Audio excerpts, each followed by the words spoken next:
What's up? Good morning sa inyong lahat. Maligayang Pasko. Ayan, at dahil Pasko na naman, marami na naman pera ang mga tao. So last time meron tayong pinost na MIUI 125 din na dilaw na nagpakabit sa atin ng dual horn plus passing light at saka meron pa ring stock. So switching horn siya plus MDL passing light. So nakita nung may-ari nito kaya gusto rin daw niya magpa-set up noon.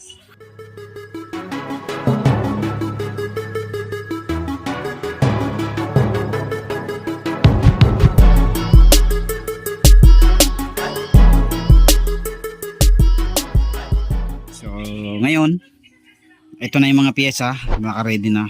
I-set up natin ngayon dito. Ayan, as you can see, kita nyo wala nakakabit yan. Lalagyan natin ng bracket, tapos MDL, and then dual horn plus stock. Okay, let's do this. Gawin na natin yan. So, ito na, nabaklas na natin mga kaduit. At meron na siya palang mga relay dito. Ayan o, nakalkal natin. Meron na rin siyang dating MDL. Napundi na to siguro. Tapos stock horn lang siya. Yan. Ito ang gagawin nating stock and then dual horn. So titistingin natin kung okay pa yung mga relay niya na yan. Tapos ito babaguhin natin ang posisyon. Dito natin siya ilalagay. Isasama natin dito. Ayan. Yung bracket niyan. Tapos dito natin ilalagay yung isang busina na PIA. Tapos dun sa baba, sa stock position ng stock yung isa. So, ang napansin ko, puro nakasalambid lang yung mga negative niya. So, maglalatag tayo ng isang negative direkta sa battery para mas maganda. So, pag naglalagay kasi ng MDL tsaka ng busina talaga, ay mas maganda. Mayroon siyang sariling negative talaga na direkta sa battery para mas maganda ang buga. Mas maganda ang bigay ng tunog. So ayusin natin, maglalagay tayo ng negative na latag galing doon sa battery niya. Tapos tanggalin na natin to. Tapos maglalagay tayo ng switch dito. So hindi na natin kukuha ng detalyado, ipapakita na lang natin after, okay? So ito na, nabuksan na natin mga kaduit. Meron na siyang wire dito. Ayan, ito yung positive niya, yellow black. Tapos meron na rin siyang negative na ka-install, ayan, green red. So, okay na yan. Hindi na natin babaguhin. Kasi parang ang liit ng wire niya dito. Yung ginawang supply ng MDL. So, ito green. Green red. Yan yung hahanapin natin dito. Green at saka red. So, ayan, putol. Oh. Ito siguro yun. Ano ba ito? Green red? Hindi, solid green to eh. So, hanapin natin yung kung nasaan yung ano na yan. Green red na yan. Okay, na-trace na natin mga kaduit. Ito yung sa dual horn niya dati. Ito, yan. So, gumagana pa naman siya. Kasi kinunik lang dun sa wire. Ito yung wire na papunta dun sa stock. Ayan, yung stock na horn. So, ito yun. So, pag pinindot mo, working pa yung relay niya. Hindi na natin gagalawin yan. So, alisin lang natin yung wire kasi pag busina kasi hindi obra yung ganito kaliit na wire. Mas maganda niyan, medyo malaki. Yung ganito. Yan. So papalitan natin 'yan. Tapos hindi na siya nakasakit, nakaganyan. Ihinang natin para mas maganda. Tapos yung kanyang positive negative nakita na natin ito. Ayan. Positive negative. So diretso siya dito. Ayan. So, itong isa. Ayan, ito. Positive to. Papalitan natin to. Gagawin nating ano to. Para hindi green. Oh. Green din siya eh. So, gawin natin itong kulay blue or kulay yellow. Or may pula yata tayo dyan. So, para mas maganda. Tapos ito, papalitan din natin to. Ito na yung busina eh. Ayan o. Positive ng busina. Galing sa 87. Ayan, to. So, tapos ito namang isa galing sa negative. Ayan, ito. Ayan, negative yan. Direkta sa battery. Tapos ito naman yung stock niya na wire galing sa dito sa busina. Dito. Ayan. So, yan yung negative positive na galing sa harness. So, dito naman siya nakakunik. Ayan. Na-trace na natin. Madali na yan. So ang babaguhin lang natin yung wire ng busina, tapos i-rewire din natin yung kanyang MDL, kasi yung MDL niya nakatap lang dito, dapat naka-negative din yan para mas maganda ang buga. So dito natin siya ilalagay sa negative ng battery. So i-rewire lang natin, tapos ihinang muna natin pala to. Mainit na yung aking panghinang eh. Ihinang ko na muna yung PIA horn. So hindi ko sure kung urig ba talaga to. Yan, mayroon naman siyang barcode. Yan, PIA horn. So mas maganda to nakahinang para talagang hindi naglo-lose connection. Okay, so ihinang muna natin. So ito na mga kaduit, na set up na natin. Ito yung stock na busina niya. Dito ko nilagay sa butas sa gitna. Ayan, yung nilagay oh. Ito yung kanyang panghila. Hindi pa pala mahigpit na mahigpit eh. Higpitan pa natin. Tapos ito yung isang busina. Ayan. Oh. Diba? Tingnan natin kung hindi sasabit yan. Hindi ko sure kung sasabit siya sa headlight. Pagka sasabit, ibaba pa natin ng konti doon sa baba doon. Okay? Tapos ito yung isa. Ayan. So ang technique dito kung maglalagay kayo, yung bracket nung mismong busina sa likod nyo ilagay. Pag kasi dito nyo ilalagay sa harap, hindi siya magkakari. Kailangan sa likod. Ayan. Yun lang yung technique yan. Sakto-sakto yan oh. Pag ililiko nyo. Oh, hindi siya tatama dyan sa mismong busina. Tapos ito yung kanyang mga wire yan, naka secure na yan oh. Pansin nyo. Ayan, ilalagay ko na lang yan dun mamaya, dun. Yan, dyan, para walang mga nakalugay na wire. Ito hindi pa kasi ito tapos, so ito ayusin din natin to.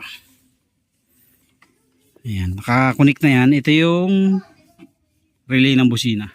So, subukan natin. Susi. Subukan natin. Okay, so nakababa yung switch. Pag nakababa. Pag nakataas.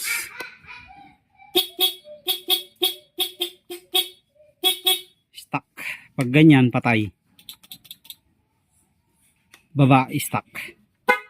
Yung dual. Taas. Okay, tapos naglagay tayo ng extra wire.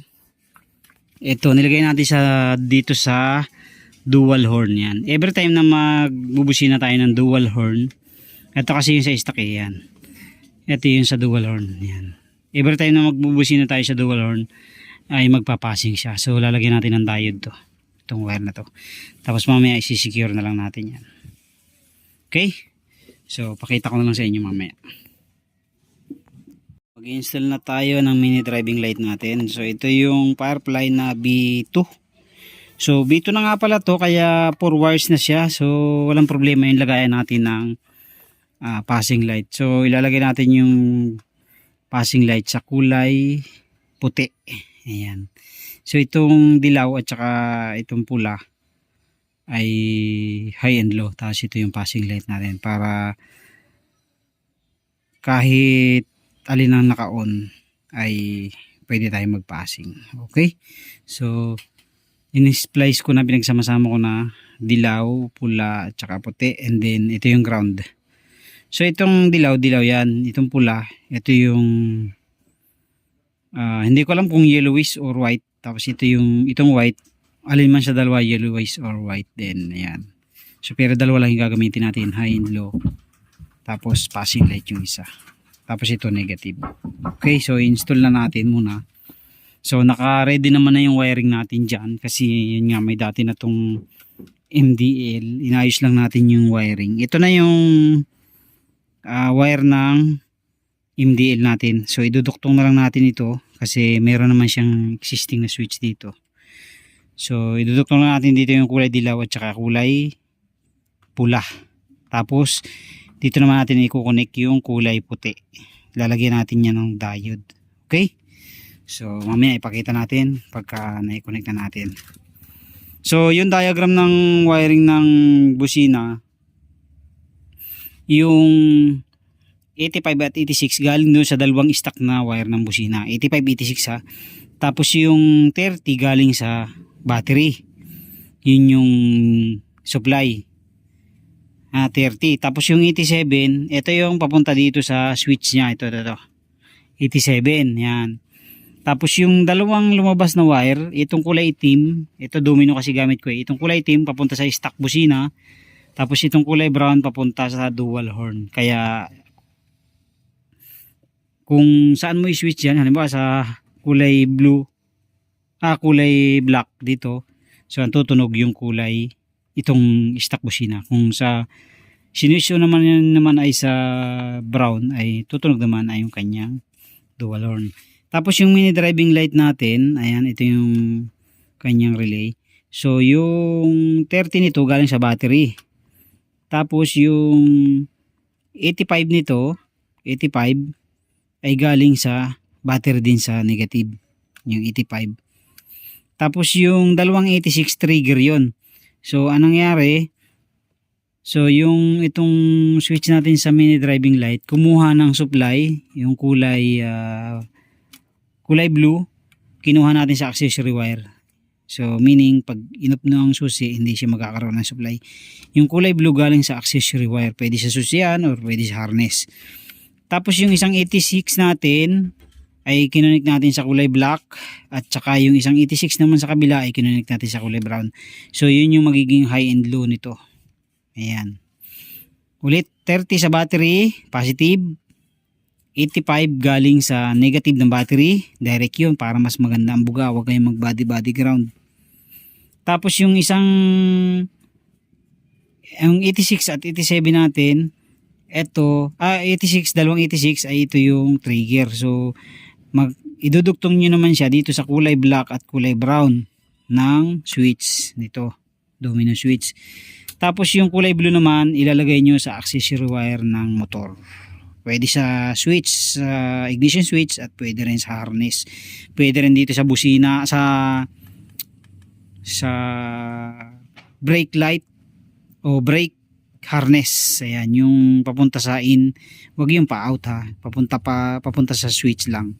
Kasi pag yung pa-out na, papunta na yun dun sa ilaw. So mamamatay yun kapag hindi kayo nagbe-brake.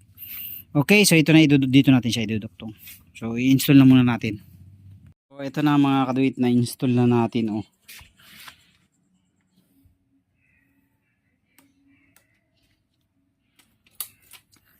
So yan yung low, dilaw. So ito yung dilaw dito, ayan, yung kulay brown yan. Tapos yung puti, yung tinanggal ko yung pula, yung puti ang nilagay ko. So para kasi yun yung white na white eh. High yan. So itong kulay pula, ito yung medyo yellowish. So yan yung ilalagay natin sa passing light. Ito yun. So maglalagay lang tayo ng kahit hindi na pala tayo maglagay ng diode kasi 4 wires naman nga pala to. So tingnan natin ha. Ito. Idikit na natin. Wala na nga pala to, hindi na natin kailangan maglagay ng diode. Ayan. Okay. So yan yung high. Ito yung low. Okay. Tapos kapag bumusina tayo, stock. So ilagay natin sa dual. So bumusina tayo. Ayun.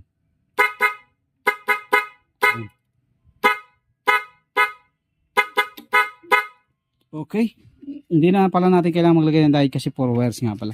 So kailangan lang natin maglagay ng diode kung 3 wires yung ating mini driving light. Kasi pag hindi tayo naglagay ng diode, once na tayo ay nagbuhay ng mini driving light, or kung sa high ng mini driving light siya nakalagay, once na nag-high tayo sa mini driving light, ay tutunog ang busina. Kasi babalik yung kuryente kung 3 wires ang ating MDL. Pero kung 4 wires naman, wala tong connection. So walang babalik na kuryente, puro pa punta lang sa ating ilaw. Kaya hindi natin kailangan maglagay ng diode. Okay? So install na natin at tapos na tayo dyan. Okay, so yan na mga kaduit, na secure na natin yung mga wirings. Ayan nawala na yung mga ano niya, pansit dyan. Hinayos na natin pinagsama-sama na natin yan. Naka tape na maganda yan. Pati dito sa ilalim yan, mapapansin nyo yan, maganda na yung ano yan. So ang gagawin natin, cable tie na lang natin siya doon sa ilalim para hindi siya tumatama dito. So mayroon naman siyang sabitan dyan sa ilalim. So ito na yung wire ng ating mini driving light.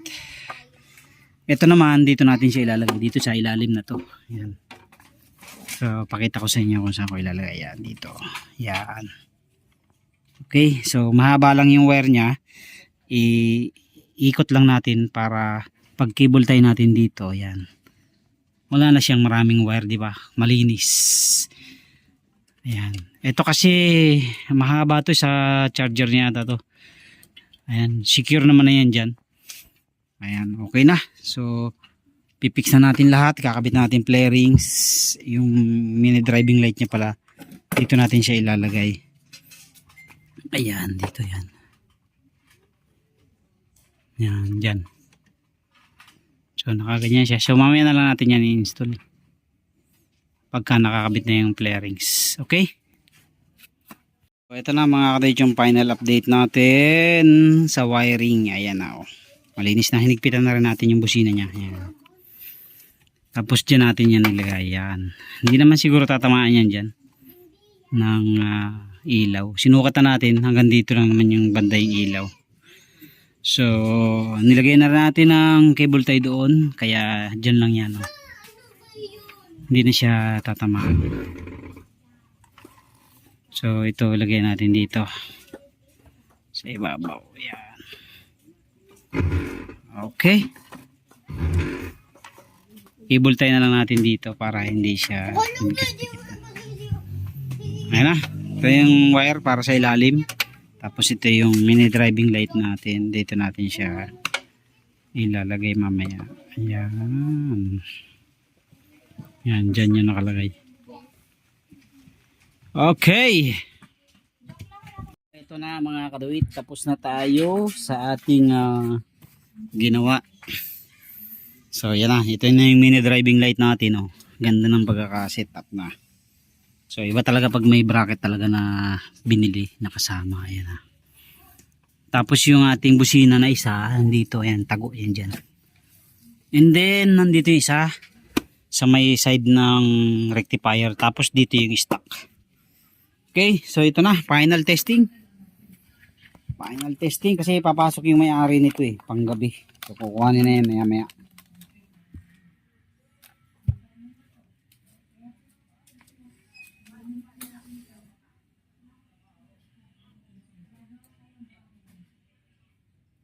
Yan ang high, tapos low, tapos ang ating busina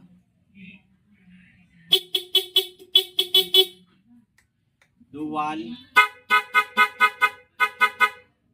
tapos pagka naka low siya yan, tapos may passing pa rin.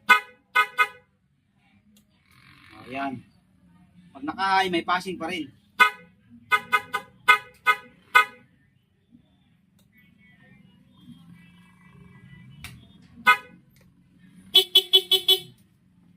Okay. Hindi naman bawal sa mga malalayo, no? Hindi. So yan na mga kadate, tapos na tayo. Okay na yan, kukuha na na may-ari yan maya maya. So yun lang, sa lahat ng gusto magpasit ng ganitong klase ng setup, ay pwede kayo mag-message sa akin kung gusto nyo na ako ang bumili ng mag-provide ng lahat. Walang problema. Kung gusto nyo naman ay kayo din ang mag-provide, ako lang magkakabit, wala rin problema yun. Nasa sa inyo na yun. Basta bago kayo bumili ay magtanong muna kayo sa akin. So mostly mas maganda kung makakabili kayo ng 4 wires na mini driving light kaysa dun sa 3 wires lang. So maganda yung bumili kayo ng pinaka latest version, yung 4 wires katulad niyang ginawa natin para wala nang diode, wala nang epekto. So pwede magkaroon ng passing light sa dilaw at saka sa puti. Okay. Basta PM lang kayo bago kayo magpa-schedule. Thank you very much. God bless po sa inyo lahat. Thank you, thank you.